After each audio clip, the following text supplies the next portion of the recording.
ए भैया काहे उदास वाला हो? का कोही रे देखना बड़ी लाइन लागल बा। लाइन लगल बा तो दा ना तू है भिरिया में दल चढ़ा दो। उजा जल चढ़ता कि भांग चढ़ता? था बुझ गई नी यही थे थावन में बाबा बाबुलाई लहलन। अरे तो एक कोनो उपाय बा? बानू इनता ते दो थल दली पियावे ते परी का रे? अब थू ना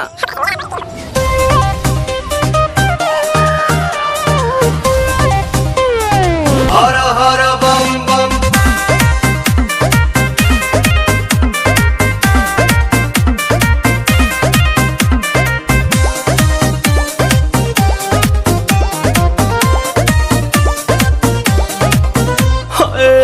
टेंशन में रहतानी काहे भोले दानी अभांगा जा छोड़ दी साफा लइकन के कहल मानी ताजा ताजा लाइल बानी अखिया खोली देख ली ना पीली पुदीना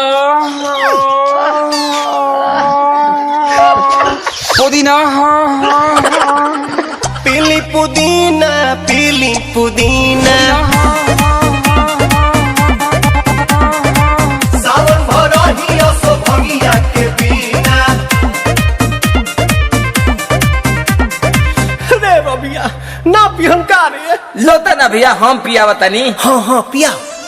भनिया धो तुलावा थोली बतली तवे तदी भनिया धो तुलावा थोली बतली तवे तदी ए तबे लतालाई तली बाबा ए तलोते तदी ए तबे लतालाई तली बेलूरा ताता तली जनतानी बाबा रउआ भंगिया के बिना कम न चलेला एको दिन राम तनी का ख्याल करी सेवा के अपन हो चढ़ल बाटे सावन के महीना राम। रुको भौजी ये लोग के समझावतनी।